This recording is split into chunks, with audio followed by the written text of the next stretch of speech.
Assalamualaikum warahmatullahi wabarakatuh. Selamat jumpa dengan saya Catur Darmayanto. Pada kesempatan ini saya ingin berbagi sebuah topik yang sangat menarik dan inspiratif, membedah sains ruqyah, bukti efek penyembuhan spiritual dan fisik. Topik ini tidak bicara mitos ataupun mistik, tetapi fakta dengan pendekatan ilmiah atas wahyu ilahiyah. Bagaimana ruqyah dapat memberi efek penyembuhan yang terukur. Di zaman sekarang, sebagai jawaban atas semua penyakit, banyak orang percaya pada teknologi, mulai dari alat MRI, CT scan, PET scan, sampai DNA editing. Akan tetapi juga tidak sedikit yang berbalik ke pengobatan spiritual, berdoa, berzikir, dan salah satunya ruqyah. Ruqyah merupakan metode penyembuhan yang dilakukan dengan membacakan ayat-ayat Al-Quran dan doa-doa tertentu. Ruqyah bersumber dari Rasulullah Shallallahu Alaihi Wasallam, dan secara spiritual metode ini menyimpan potensi penyembuhan. Di era modern mulai berkembang pendekatan sains terhadap fenomena spiritual. Dunia medis dan psikologi mulai meneliti bagaimana spiritualisme berpengaruh terhadap kesehatan fisik dan mental manusia. Ruqyah menjadi salah satu fenomena yang mulai dikaji secara ilmiah, bagaimana ayat-ayat Al-Quran mempengaruhi gelombang otak, sistem saraf, bahkan mempercepat kesembuhan fisik. Hal ini bukan sekedar klaim, namun telah dikaji dari dunia medis, psikologi, dan neuroscience. Semua kajian ini berangkat dari satu kekuatan, ayat suci Al-Quran yang dibaca dengan iman. Dalam Al-Quran, Allah menegaskan bahwa kitabnya adalah syifa, yang berarti penyembuh, dan rahmat bagi orang-orang beriman. Perhatikan surat Al-Isra ayat 82 yang artinya sebagai berikut. Dan kami turunkan dari Al-Quran sesuatu yang menjadi penawar dan rahmat bagi orang yang beriman, sedangkan bagi orang yang zalim, Al-Quran itu hanya akan menambah kerugian. Surah Al-Isra ayat ke-82. Nabi Muhammad Shallallahu Alaihi Wasallam dalam banyak riwayat juga melaksanakan ruqyah atau diruqyah. Salah satu contoh adalah ketika malaikat Jibril meruqyah beliau dengan doa perlindungan dari kejahatan segala makhluk. Banyak hadis sahih meriwayatkan tentang ruqyah, di antaranya beberapa surat pada kitab suci yang dapat digunakan untuk perlindungan dari gangguan fisik dan batin, seperti surat Al-Fatihah atau dikenal sebagai Ummul Kitab, surat Al-Ikhlas, surat Al-Falaq, dan surat An-Nas. Hal ini menunjukkan bahwa praktek ruqyah bukanlah hasil rekayasa budaya, melainkan warisan langsung dari Rasulullah Shallallahu Alaihi Wasallam dan telah menjadi bagian dari sunnah yang dapat diamalkan oleh siapa saja asalkan dengan niat yang lurus. Penting untuk dipahami bahwa ru'yah syariah adalah ru'yah yang sesuai syariat, berbeda dengan praktek perdukunan atau ritual mistik. Ru'yah syariah menggunakan ayat Al-Quran, doa yang sahih, dan keyakinan kepada Allah Subhanahu wa Ta'ala yang getarannya menenteramkan dengan resonansi yang mampu mengaktifkan sesuatu dalam diri Anda. Beberapa tahun terakhir, berbagai jurnal ilmiah di bidang psikologi dan neurofisiologi mulai melirik terapi Al-Quran, dan penelitian menunjukkan bahwa suara bacaan Al-Quran memiliki efek signifikan terhadap sistem saraf manusia. Ketika Anda mendengarkan ayat suci Al-Quran yang dibacakan dengan tartil dan penuh khusyuk, otak Anda akan merespon gelombang alfa dan theta.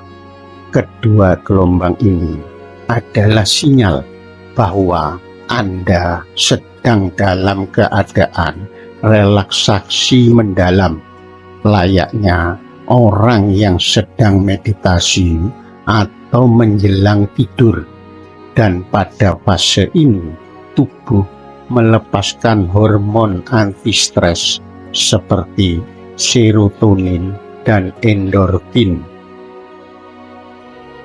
Dalam sains dikenal istilah psikoneuroimunologi, yaitu ilmu yang mempelajari bagaimana pikiran, otak, dan sistem kekebalan saling terhubung. Psikoneuroimunologi menjelaskan bahwa ru'yah punya efek nyata dalam mempengaruhi sistem saraf akibat pikiran yang tenang. Selanjutnya, dari sistem saraf tersebut dapat mempengaruhi sistem imun.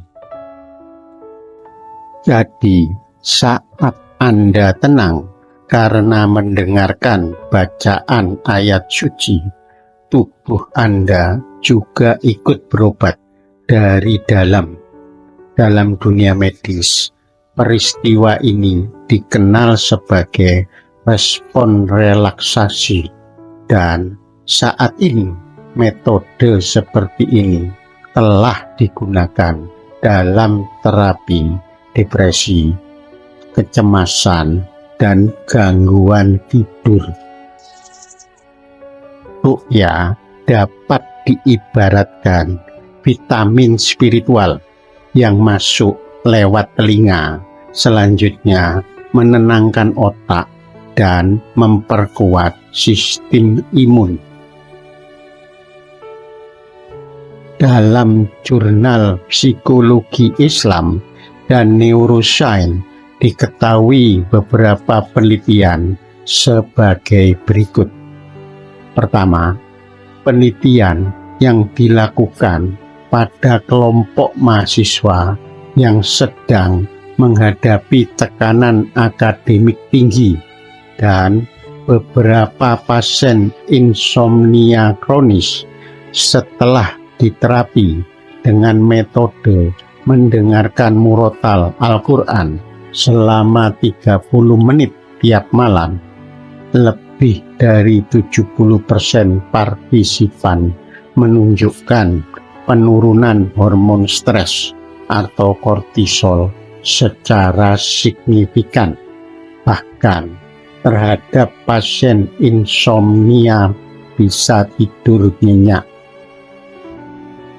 Kedua, pada studi lain, pasien dengan gangguan kecemasan umum atau GAD dilakukan terapi secara audio dengan mendengarkan bacaan Al-Quran selama 2 minggu, menunjukkan hasil peningkatan kualitas tidur dan pengurangan gejala psikosomatik. Ketiga, penelitian yang dilakukan terhadap anak autistik di Rumah Sakit Islam Malaysia dengan mendengarkan bacaan surat Ar-Rahman selama 15 menit per hari menunjukkan adanya peningkatan respon sosial dan konsentrasi dalam aktivitas sehari-hari. Keempat, sebuah studi di Arab Saudi pada pasien hipertensi yang dilakukan terapi mendengarkan bacaan Al-Quran secara rutin, dan setelah 4 minggu terapi, pasien mengalami penurunan tekanan darah sistolik rata-rata 8 sampai dengan 10 mm raksa.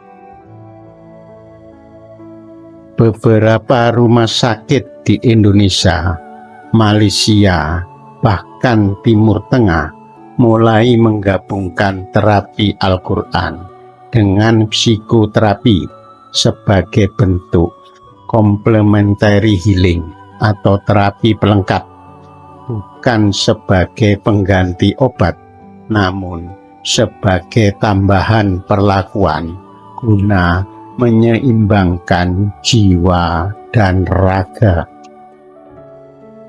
Penelitian-penelitian ini bukan sekedar teori, tetapi sudah mulai diimplementasikan dalam praktek klinis, sehingga penelitian-penelitian ini menjadi jembatan penting yang menghubungkan warisan wahyu dengan pendekatan sains. Tentu saja, ruqyah bukan terapi untuk semua jenis penyakit.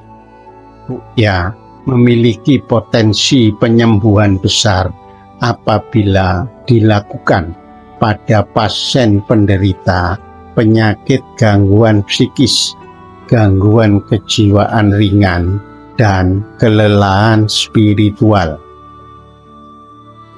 Walaupun efek ruqyah nyata dan terukur, namun sains belum dapat menjelaskan sepenuhnya apakah hal ini merupakan bentuk energi ilahiyah yang menyentuh lapisan terdalam jiwa manusia. Memang tidak sedikit dari kalangan skeptis yang meragukan efektivitas ruqyah. Mereka menyebutnya sebagai efek placebo dan merupakan sugesti, bukan terapi. Perlu dipahami bahwa placebo bekerja bukan karena zat.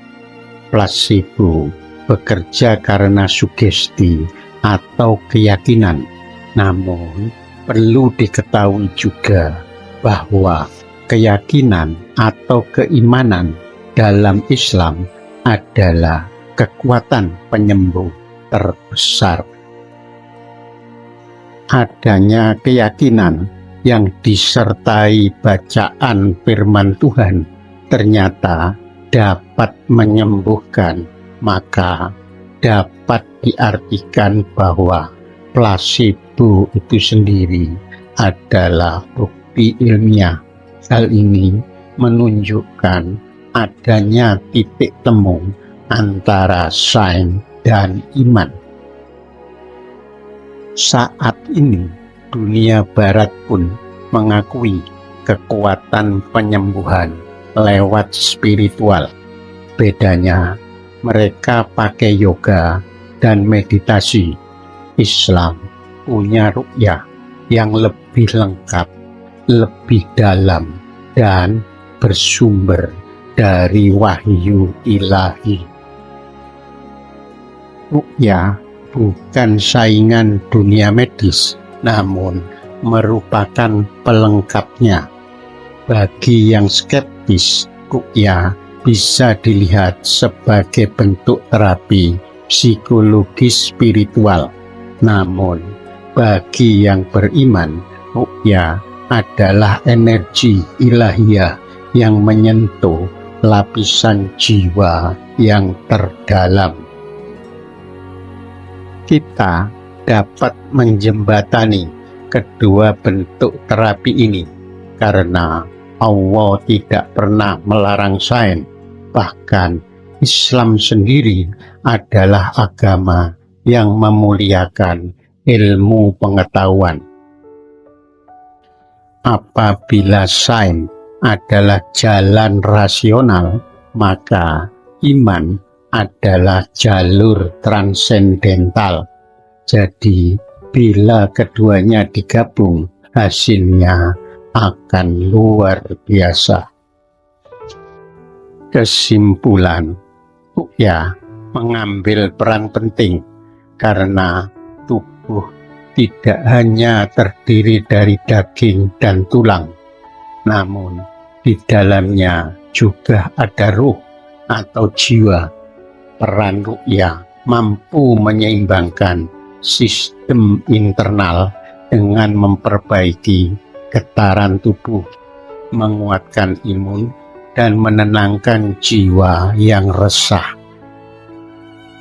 Ingat, ruqyah bukan untuk menggantikan peran dokter, juga bukan jalan pintas menuju kesembuhan.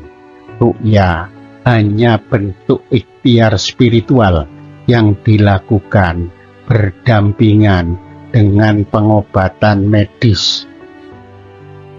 Di zaman serba cemas, terkadang yang kita butuhkan bukan hanya obat, tetapi kalimat Allah yang menggetarkan hati. Apabila tubuh Anda sedang lemah dan hati gelisah, cobalah buka Al-Quran, bacalah ayat-ayatnya, dengarkan lantunannya, biarkan suara ilahi itu menyentuh bagian terdalam dari diri Anda. Mari jangan mendikotomikan ilmu dan iman, karena keduanya apabila diletakkan pada tempat yang benar justru saling menguatkan. Sains memverifikasi apa yang iman telah yakini sejak awal.